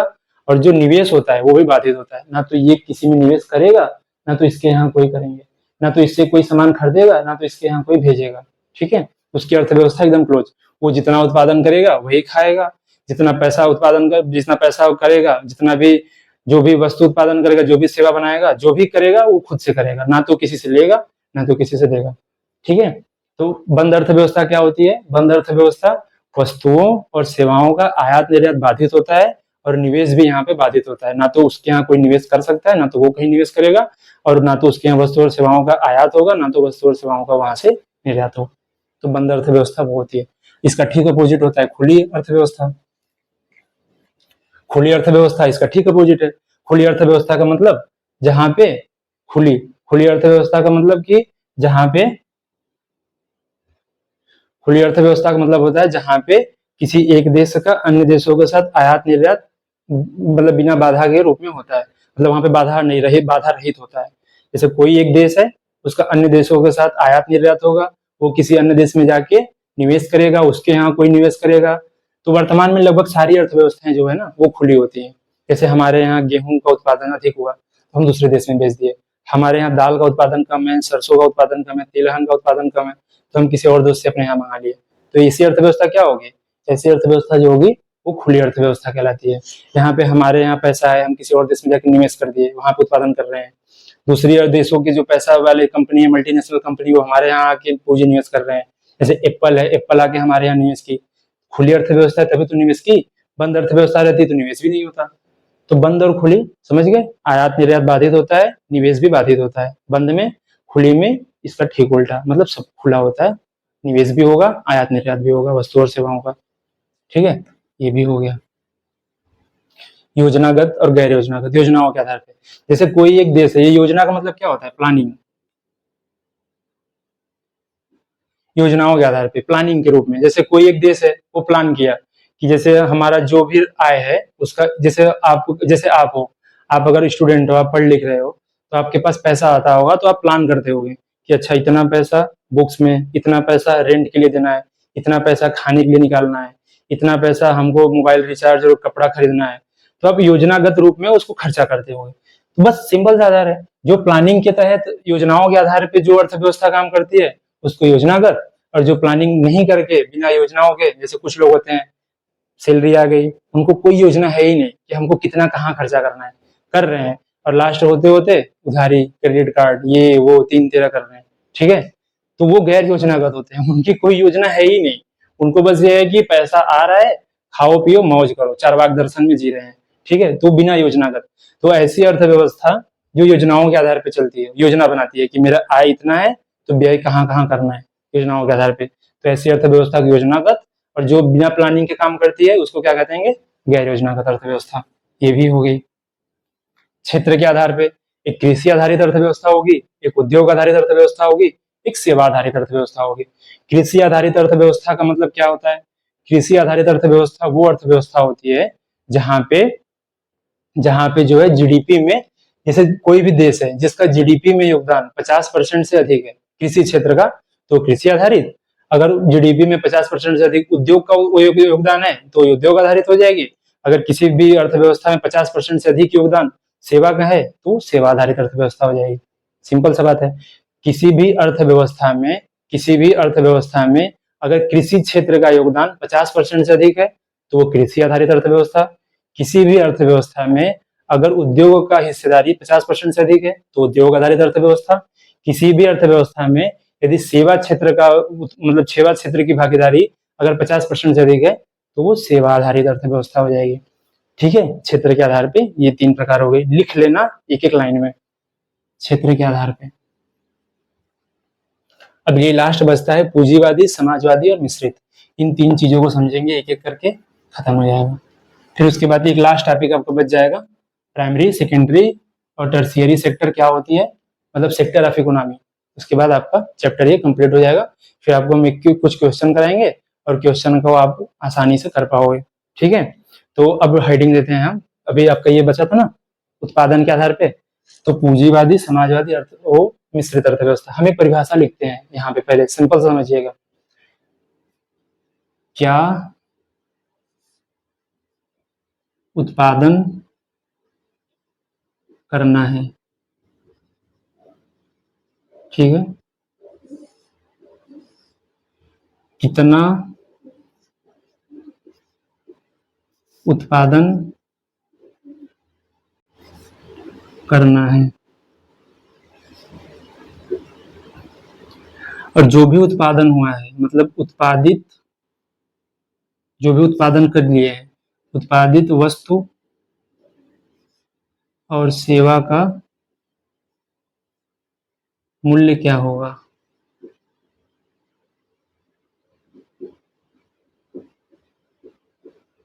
ये 3 चीज होती हैं किसी भी अर्थव्यवस्था को निर्धारित करने के लिए, ये 3 चीजें होती हैं।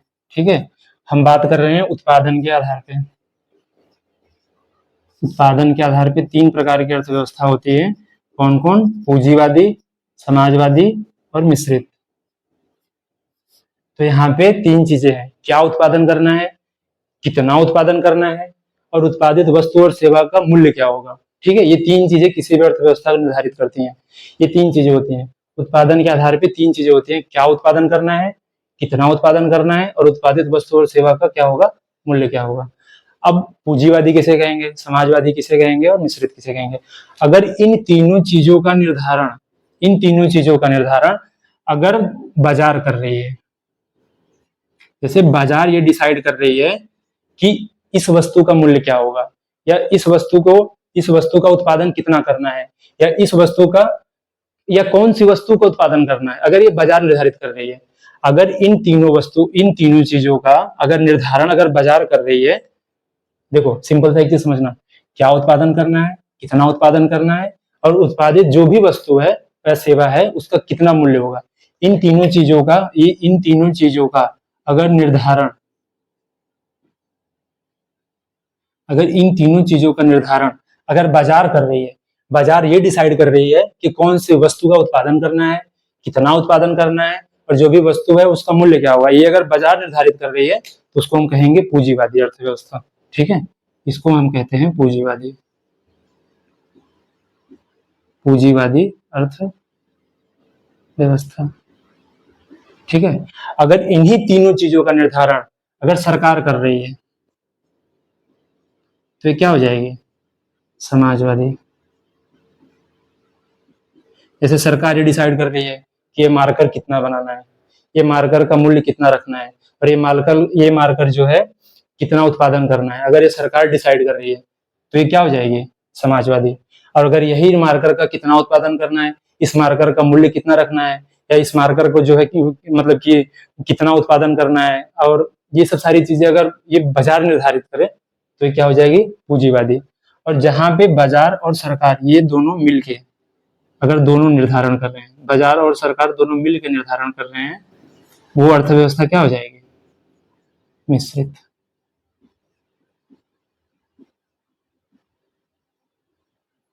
देखो सिंपल से समझना एक चीज कि पूंजीवादी और ये हो गया समाजवादी, ये हो गया मिश्रित। क्या उत्पादन करना है, कितना उत्पादन करना है, और जो भी उत्पादन किए हैं उसका वस्तु का और सेवा का जो उत्पादित वस्तु और सेवा का जो है, वस्तु और सेवा का मूल्य क्या होगा, अगर ये निर्धारण, इन तीनों चीजों का निर्धारण अगर बाजार कर रही है तो पूंजीवादी, अगर सरकार कर रही है तो समाजवादी, दोनों मिलकर कर रहे हैं तो मिश्रित अर्थव्यवस्था। सिंपल सा बात है। जैसे पूंजीवादी अर्थव्यवस्था क्या होता है, तो एक एक लाइन में हम लोग समझ लेते हैं। इन तीनों चीजों को समझिएगा। पूंजीवादी अर्थव्यवस्था में क्या होती है साथियों, कि पूंजीवादी अर्थव्यवस्था में सरकार की हस्तक्षेप नहीं होती। एडम स्मिथ जो 1776 में वेल्थ ऑफ नेशन में उन्होंने कहा पूंजीवादी अर्थव्यवस्था, इन्होंने एडम स्मिथ ने इसको वेल्थ ऑफ नेशन में, एडम स्मिथ इसका, इन्होंने इसका सिद्धांत को प्रस्तुत किया था कि अर्थव्यवस्था जो है उसको खुला छोड़ देना चाहिए, अर्थव्यवस्था को जो उसमें हस्तक्षेप नहीं करना चाहिए। इन्होंने एक अहस्तक्षेप का सिद्धांत दिया, इन्होंने इनविजिबल हैंड का सिद्धांत दिया कि मतलब एक मार्केट में क्या बेचना है और कौन खरीदेगा, उसका मूल्य क्या होगा, ये सब लोग अपने से डिसाइड कर लेंगे। इसमें सरकार को हस्तक्षेप नहीं करते, सरकार हस्तक्षेप मत करे, वो अपने से खुद निर्धारण हो जाएगा। एडम स्मिथ ने कहा कि इनविजिबल, एक इनविजिबल हैंड होता है, एक मतलब जो विजिबल नहीं होता, मतलब कि अप्रस्तुत एक हाथ होता है जो सब चीजों का निर्धारण करता है। इसमें आपको कहीं भी दिमाग लगाने की जरूरत नहीं है। तो एडम स्मिथ ने पूंजीवादी अर्थव्यवस्था का सिद्धांत दिया। जैसे कोई मार्केट है, कोई बाजार है, जैसे कोई बाजार है, वहां पे कौन कौन अपना वस्तु बेचेगा, इसका निर्धारण बाजार करे। क्योंकि सब लोग चाहेंगे कि हम भी बेचे, हम भी बेचे। जिसके पास पूंजी होगी वो मार्केट में आएगा, वो पूंजी लगाएगा और उसको सामान बेचेगा, ठीक है, वो बेचेगा। अब वो 4-5 लोग आ गए मार्केट में बेचने के लिए, अब चारों पांचों में कंपटीशन भी होगा, चारों पांचों लोग सोचेंगे यार हम भी बेच लेते हैं, हम भी बेच लेते हैं, हम भी बेच लेते हैं। अब खरीदार भी आएंगे वहां मार्केट में, अब सब लोग खरीदने आएंगे। अब चारों पांचों लोग डिसाइड करेंगे यार ये इतने में बेच रहा है, 10 रुपए में बेच रहा है, हम इसको 9.5 में बेचते हैं या 9 में बेचते हैं। तो डिसाइड कैसे हो रहा है, मार्केट से ही डिसाइड हो रहा है उसका मूल्य, सरकार डिसाइड नहीं की है। 10 रुपया उसका लागत आया, वो देखा कि यार अगल बगल वाला 10 में बेच रहा है, हम इसको 9.5 में बेचते हैं, उसका निर्धारण हो गया। तो ये मार्केट निर्धारण कर दे कि भैया हम 9.5, बोला कि यार यार तुम भी 9.5 बेच रहे हो, चलो अच्छा हम सब लोग 9.5 में बेचते हैं, निर्धारण हो गया। वस्तु और सेवा का जो है कीमत निर्धारण हो गया। अब जितने लोग आ रहे हैं सामान खरीदने के लिए, अब उसको लगेगा यार सामान की कमी पड़ रही है और हमको सामान बनाना चाहिए और बना के हमको सामान बेचना चाहिए, तो क्या करेगा, अपना उत्पादन जो है फैक्ट्री में बढ़ा देगा। तो वो भी बाजार निर्धारण कर रही है, इसमें कोई सरकार और कोई भी किसी का हस्तक्षेप नहीं है। तो एडम स्मिथ ने यही कहा कि बाजार जो है वो एक, वहां पे एक इनविजिबल हैंड होती है, एक मतलब कि अव्यक्त हाथ होती है, वो मतलब अप्रदर्शित हाथ होती है, इनविजिबल हैंड होती है, वो दिखती नहीं किसी को, लेकिन वो अपना सारा काम करती रहती है, ठीक है। तो इसके तहत जो वस्तु है उसका उत्पादन कितना करना है, वस्तु का मूल्य कितना रखना है और वस्तु का क्या क्या उत्पादन करना है, ये बाजार खुद से निर्धारण कर लेगी। इसमें सरकार को हस्तक्षेप करने की जरूरत नहीं है, मत करो यार, उसको छोड़ दो, वो जो करे करे। तो इसका सिद्धांत एडम स्मिथ ने दिया, इसी को कहते हैं पूंजीवादी अर्थव्यवस्था। पूंजीवादी अर्थव्यवस्था समझ में आ गई। इसका एग्जाम्पल जैसे अमेरिका हो गई, फ्रांस हो गई, यूरोप की बहुत सारी कंट्री, ठीक है, ऑस्ट्रेलिया हो गई, न्यूजीलैंड हो गई, ये सब पूंजीवादी अर्थव्यवस्था में आते हैं। ये चीज समझ में आ गई। अब दूसरी आते हैं सरकार, जहां पे इन तीनों का निर्धारण सरकार करे, उसको हम क्या कहेंगे, समाजवादी। समझ में आ रही है ना, समाजवादी अर्थव्यवस्था उसे कहते हैं जो इन तीनों का निर्धारण सरकार करे। जैसे ये डेस्टर का मार्केट में प्राइस मान लेते हैं, कोई कंपनी बनाई और कंपनी की लागत आया 10 रुपए, अब वो 10 रुपए है उसका लागत। अब सरकार डिसाइड कर दे कि सारी जो डेस्टर की कंपनियां हैं, जितनी भी कंपनी भारत में काम कर रही हैं, जो भी डेस्टर बना रही हैं, वो 12 रुपए के ऊपर इसको नहीं बेचेंगे, 12 रुपए ही बेचेंगे, बस सरकार का निर्धारण हो गया। अब सरकार ये निर्धारण कर दे कि जो भी मतलब कि डस्टर 100 पीस से ज्यादा नहीं बनेगी, कितना उत्पादन करना है ये सरकार निर्धारण कर रही है। 12 रुपए के ऊपर नहीं रखना है तो ये भी सरकार निर्धारण कर रही है। डस्टर बनाना है कि मार्कर बनाना है कि बोर्ड बनाना है कि लाइट बनाना है कि कैमरा बनाना है कि क्या बनाना है, इसका भी निर्धारण अगर सरकार कर रही है मिलके, तो ये कौन सी अर्थव्यवस्था होगी, सरकार, ये समाजवादी अर्थव्यवस्था। जैसे चाइना है, चाइना तो हालांकि अब साम्यवादी हो गई है। अच्छा एक चीज यहाँ पे हम समझते चलते हैं, समाजवादी, जैसे समाजवादी और एक टर्म होता है साम्यवादी, दोनों में अंतर होता है। एक होता है टर्म ना साम्यवादी, इन दोनों को एक ये यहाँ पे साइड में साम्यवादी भी समझ के चलो। जैसे चाइना अभी क्या है, साम्यवादी है, पहले समाजवादी थी। मतलब कि सोवियत संघ रूस के विघटन से पहले ये समाजवादी थी, सोवियत संघ रूस जो था विघटन से पहले वो समाजवादी थी, अभी धीरे धीरे वो भी साम्यवादी बन रही है, लेकिन हालांकि है समाजवादी, धीरे धीरे वो भी साम्यवादी बन रही है। तो समाजवादी और साम्यवादी में क्या अंतर होता है, एक लाइन का है, थोड़ा सा समझना, ध्यान से समझना।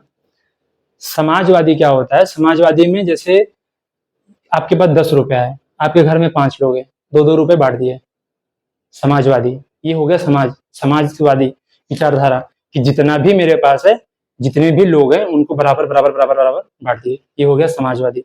और साम्यवादी क्या होता है? साम्यवादी आप देखोगे यार, बड़ा बेटा यार कॉलेज जाता है, ये पढ़ता लिखता है, इसको 4 रुपया दो, इसके मतलब उसके टैलेंट का, उसकी जरूरत के हिसाब से उसको ज्यादा डोनेट मतलब कि दोगे, ये इसको 4 रुपया दो यार। छोटा बेटा है, कुछ नहीं करता, घर में बैठा है, इसको 2 ही रुपया दो। फिर और उसके नीचे इसको यार 1 ही रुपया दो, इसको 1 2 ही रुपया दो। मतलब इस तरीके से उसके टैलेंट के आधार पे, या कुछ ऐसा मानक रख दिया कि इसका निर्धारण करके उसको अगर तुम दे रहे हो उसकी क्षमता के आधार पे, तो वो साम्यवादी होता है। समाजवादी में क्या होता है? जो भी संसाधन है उसको बराबर बराबर बराबर बांट दिए। समाजवादी अर्थव्यवस्था होती है कि जैसे आपके देश में जितने भी लोग हैं सबके पास पर्याप्त संसाधन, जो भी लोग हैं उनके पास जो भी संसाधन है उसको बांट दिए। जैसे 10 रुपया है, 5 लोग हैं, 2 2 रुपया बांट दिए। और साम्यवादी क्या कहता है? साम्यवादी कहता है कि आपकी क्षमता के अनुसार आपको संसाधन आवंटित किया जाएगा, ना कि बराबर बराबर। जैसे कोई की क्षमता नहीं है उतना कमाने का, या कोई को क्षमता नहीं है उस संसाधन पे हक रखने का, फिर भी उसको समाजवादी कहता है नहीं, बांट दो। समाजवादी की विचारधारा किसने दी थी? कार्ल मार्क्स ने। यहाँ पे भी समझना, मार्क्स जो थे, कार्ल मार्क्स, इन्होंने इसके सिद्धांत दिया समाजवादी के, कि राज्य को चाहिए, मार्क्स ने कहा कि राज्य को चाहिए कि जो भी उसके राज्य में संसाधन है उस पे उसके राज्य में निवास करने वाले प्रत्येक व्यक्ति का समान रूप से हक हो। ठीक है, समाजवादी सिद्धांत यही कहता है कि राज्य में निवास करने वाले प्रत्येक व्यक्ति का राज्य में उपस्थित प्रत्येक संसाधन पे समान रूप से हक होता है, ये समाजवादी। साम्यवादी क्या कहता है? साम्यवादी कहेगा कि यार ठीक है, अच्छी चीज है, लेकिन बांटो, पैसा बांटो, हमें नहीं कह रहे मत बांटो, बांटो, लेकिन यार एक थोड़ा लॉजिक से बांटो। ये नहीं कि सबको बराबर कर दिए। कोई बहुत मेहनत कर रहा है, बहुत अच्छा है, बहुत टैलेंटेड है, बहुत मतलब कि अपना प्रतिभा का दिखा रहा है, फिर भी आप उसको उतना दे रहे हो। कोई एकदम मतलब कि कुछ नहीं कर रहा है, एकदम नीचे है, उसको भी उतना दे रहे हो। तो साम्यवादी कहता है ना बेटा, इसको ऐसे नहीं करेंगे। साम्यवादी कहता है एक काम करो, अगर वो अच्छा प्रदर्शन कर रहा है, अच्छा टैलेंट है, अच्छा उसके अंदर मतलब उसकी क्षमता का पहले निर्धारण करो। अगर वो अच्छा क्षमता रखता है उसको ज्यादा संसाधन दो, वो कम कर रहा है उसको कम संसाधन दो। तो ये साम्यवादी कहता है। समाजवादी साम्यवादी समझ में आ गई, ठीक है। तीसरा है दोनों मिलके, बस वही है कि जहां पे बाजार इन तीनों जगह निर्धारण करे वो पूंजीवादी, जहां पे सरकार करे वो समाजवादी, जहां पे दोनों मिलके करे वो मिश्रित अर्थव्यवस्था होगी। आई होप आपको समझ में आ गया होगा, चीजें एकदम क्लियर हो गई होगी। क्लियर, साफ, कि ये चीजें साफ साफ तो नहीं हुआ ना दिमाग से? साफ मत करना। भारतीय अर्थव्यवस्था कैसी अर्थव्यवस्था है? एक चीजें यहाँ पे समझते चलना, भारतीय अर्थव्यवस्था जो है वो मिश्रित अर्थव्यवस्था है। भारतीय अर्थव्यवस्था वैसे तो खुली रहती है, वैसे तो पूंजीवादी के रूप में काम करती है, खुल छोड़ देंगे कि बाजार अपना निर्धारण करे, लेकिन जरूरत पड़ने पे सरकार और जो मौद्रिक प्राधिकरण है, जो भी मॉनेटरी अथॉरिटी है, वो इसमें हस्तक्षेप करके इसका भी निर्धारण करती रहती है। तो ये चीजें ध्यान रखना, भारतीय अर्थव्यवस्था मिश्रित अर्थव्यवस्था है, जरूरत पड़ने पे वो हस्तक्षेप कर सकती है। मिश्रित अर्थव्यवस्था में सरकार और बाजार दोनों मिलकर काम करते हैं। बाजार तो निर्धारण करेगा सारी चीजें, लेकिन जब जरूरत पड़ेगी, जब सरकार या जो भी मौद्रिक प्राधिकरण है, जो भी मॉनेटरी अथॉरिटी है, उसको लगेगी कि यार चीजें मतलब कि बाजार से हाथ से बाहर जा रही है। जैसे अभी आप देखिए कि आलू का प्याज बहुत बढ़ गया, टमाटर का प्याज बहुत बढ़ गया, प्याज का दाम बहुत बढ़ गया, आलू का दाम बढ़ गया, प्याज का दाम बढ़ गया, प्याज का दाम बढ़ गया, सबका दाम बढ़ता गया, बाजार बाजार के बस के बाहर चली गई चीजें, तब सरकार हस्तक्षेप करेगी। सरकार हस्तक्षेप करेगी, दूसरे देशों से आलू का क्रय करेगी, उसकी कीमत का निर्धारण करेगी, जो भी डंपिंग है उसको रोकेगी, जो भी मतलब कि जो ये सट्टा लगाते हैं, जो भी डंप करके सामान को अपने गोदामों में भर लेते हैं, उनको कंट्रोल करेगी। ठीक है, तो बाजार पर नियंत्रण करती है सरकार, और फिर उसको अच्छे से लागू करती है। तो ये कैसे मिश्रित अर्थव्यवस्था होगी? मिश्रित अर्थव्यवस्था। मिश्रित अर्थव्यवस्था में बाजार और सरकार दोनों मिलकर काम करते हैं, तो भारतीय अर्थव्यवस्था मिश्रित अर्थव्यवस्था है। ये चीजें आपको समझ में आ गई होगी। क्या क्या पढ़े हम लोग? संसाधन, अर्थशास्त्र, अर्थशास्त्र के प्रकार, अर्थव्यवस्था, अर्थव्यवस्था और अर्थशास्त्र में क्या संबंध है ये पढ़ लिया। फिर अर्थव्यवस्था के प्रकार सारी पढ़ लिए प्रकार। अब एक लास्ट आपका टॉपिक बचता है कि अर्थव्यवस्था के क्षेत्र, सेक्टर ऑफ इकोनॉमी, एक पढ़ लेंगे, चैप्टर फिनिश।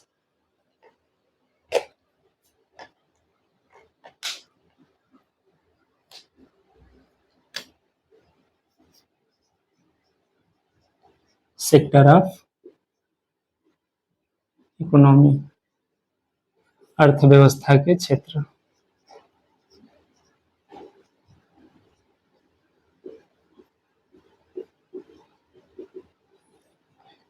मुख्य रूप से 3 प्रकार के क्षेत्र होते हैं अर्थव्यवस्था में, लेकिन कहीं कहीं किसी किसी बुक में, स्टैंडर्ड बुक में 5 प्रकार की अर्थव्यवस्था लिखी होती है। आपको हम पांचों बता दे रहे हैं, अपने हिसाब से देख लेना, ठीक है। मुख्य रूप से तो 3 ही होती है। तो एक प्राथमिक, द्वितीयक, तृतीयक, चतुर्थक और ये हो जाएगा पंचम।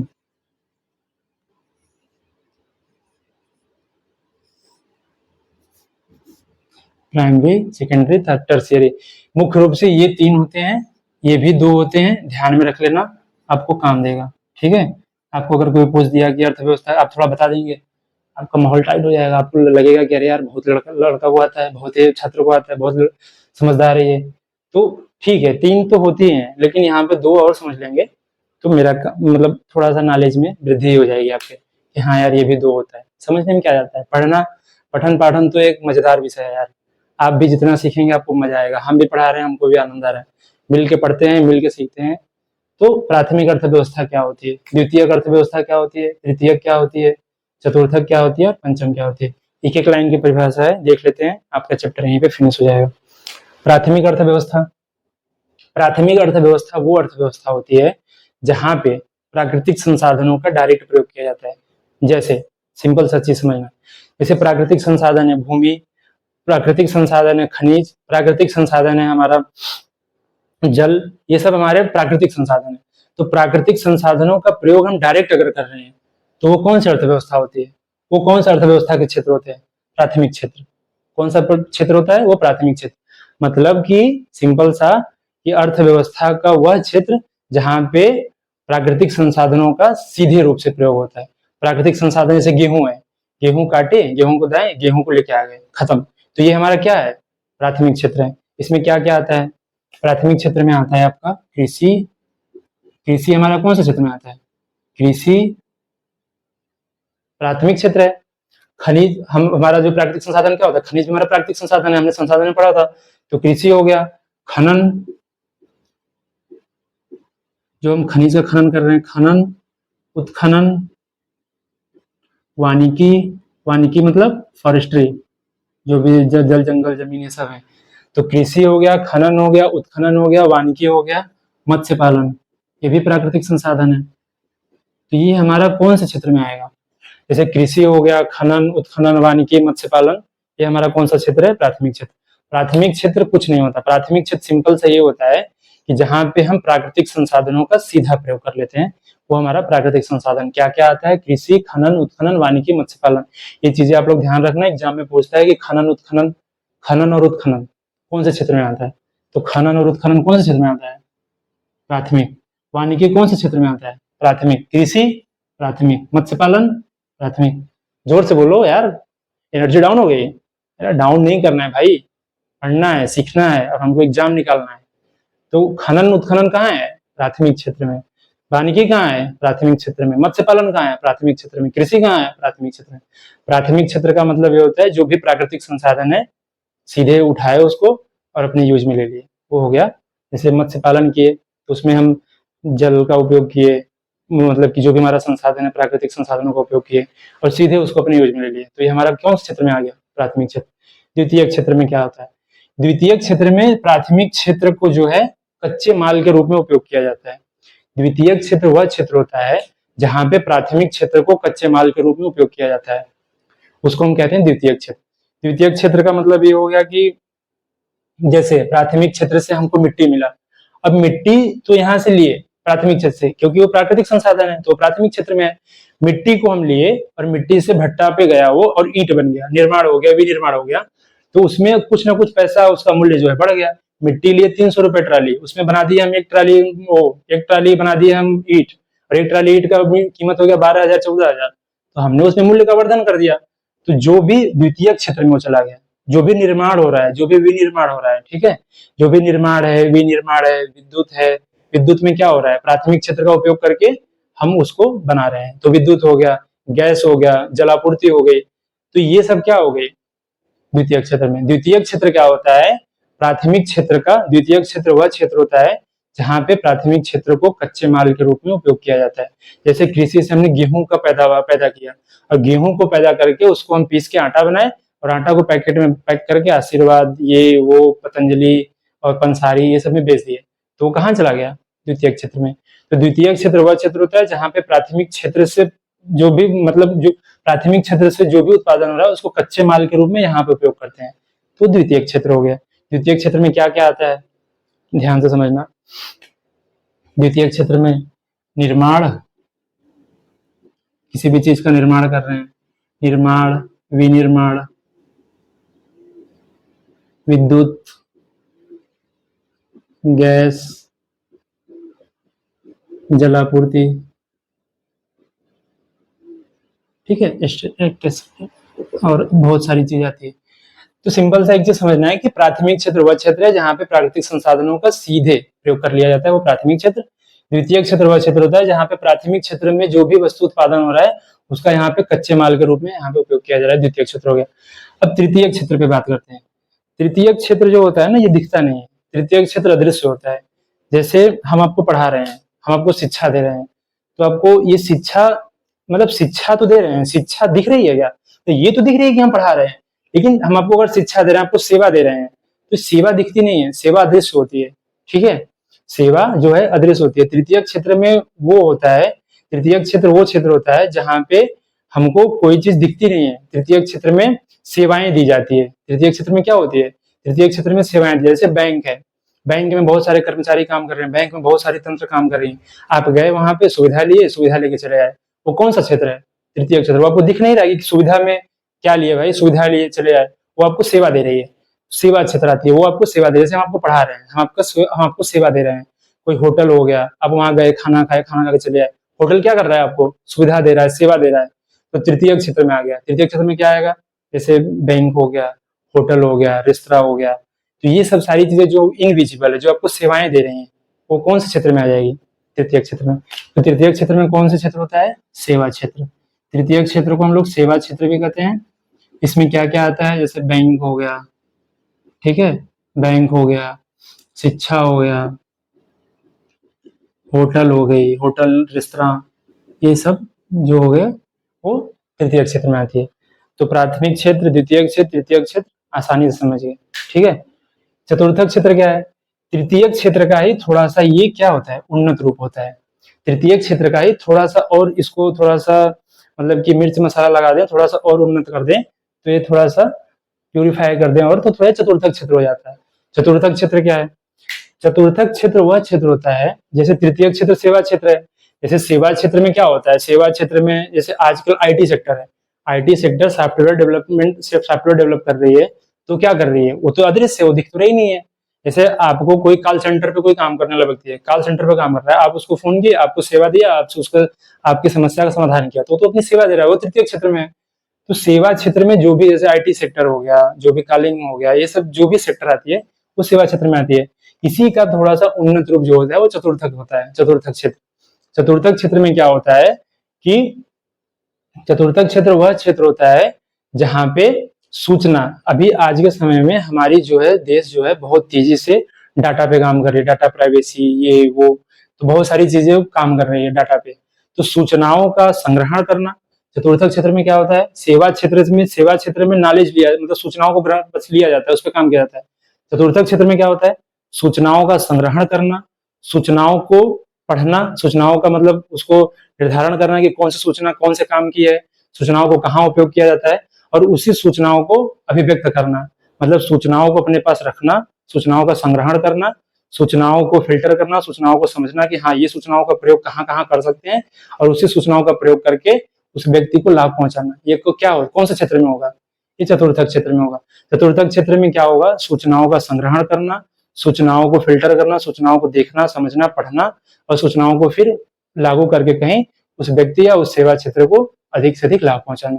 तो सिंपल सा मतलब है कि यहाँ पे सूचनाओं से संबंधित, जैसे क्या होता है कि जैसे म्यूचुअल फंड है, म्यूचुअल फंड में बहुत सारा पैसा लगाया गया, सूचना वहां पे दी गई कि हाँ मेरा पैसा इतना। अब वो जो म्यूचुअल फंड जो मैनेजर है वो क्या करेगा? उन सूचनाओं को इकट्ठा करेगा, सूचनाओं को देखेगा कि उसका निर्धारण करेगा किसका क्या है, कैसे है, और फिर उन सूचनाओं को जो है अन्य जगहों पे इन्वेस्ट करके लाभ जो कमाएगा वो सबको दे देगा। तो ये जो जैसे सांख्यिकी विद हो गए, जो बहुत बड़े बड़े मतलब कि जैसे इनकम टैक्स जो बड़े वो हो गए, इनकम टैक्स का निर्धारण कर रहे हैं, वो क्या कर रहे हैं, सूचनाओं को देख रहे हैं, पढ़ रहे हैं, समझ रहे हैं और उसको लागू कर रहे हैं। तो ये सब चीजें जैसे बड़े बड़े लोग, जैसे सांख्यिकी विद हो गया, कोई सीए हो गया, कोई मतलब अपने क्षेत्र में जैसे म्यूचुअल फंड इन्वेस्टर हो गया, ये सब जो आते हैं वो कहाँ आते हैं, चतुर्थक क्षेत्र में। और लास्ट है पंचम क्षेत्र। पंचम क्षेत्र को कहते हैं gold collar profession. Gold collar profession का क्या मतलब क्या होता है, जो अपने क्षेत्र में टॉप के होते हैं, जो अपने क्षेत्र में बहुत ऊपर होते हैं, जो नीति निर्धारण करते हैं, जो नियम विनियम बनाते हैं। चतुर्थक क्षेत्र क्या होता है, सूचनाओं का, आप लिख देते हैं यहाँ पे, जो भी सूचनाएं हैं इनका निर्धारण करना, इनका संग्रहण करना और इनका प्रयोग करना। ये कहाँ होता है, चतुर्थक क्षेत्र में। जो भी सूचनाएं इनके पास, जो भी डाटा होगी, वो उसको संग्रहण करेंगे, उसका निर्धारण करेंगे, उसका प्रयोग करके आपको लाभ पहुंचाएंगे। इसमें कौन कौन आता है, जैसे कोई बहुत बड़ा कर अधिकारी हो गया, जो कर को निर्धारण करता हो, ठीक है। बहुत बड़ा कोई सांख्यिकी विद हो गया, जो डाटा का एनालिसिस करता हो। कोई म्यूचुअल फंड इन्वेस्टर हो गया, मैनेजर हो गया, वो जो मतलब कि देखता हो कि हाँ सूचनाओं को कहाँ कहाँ प्रयोग करके उसको हम लाभ को दे सकते हैं। ये सब चतुर्थक क्षेत्र में आती है। सूचनाओं का निर्धारण, संग्रहण, प्रयोग, ये सब यहाँ आते हैं। पंचम क्षेत्र में क्या आती है, इसको हम गोल्ड कॉलर प्रोफेशन कहते हैं। गोल्ड कॉलर प्रोफेशन, ठीक है, गोल्ड कॉलर प्रोफेशन। इसके कहने का मतलब यह है कि यहाँ पे पंचम क्षेत्र में क्या होता है, कोई भी नीति बनाई जाती है, कोई भी नियम बनाई जाती है, ठीक है।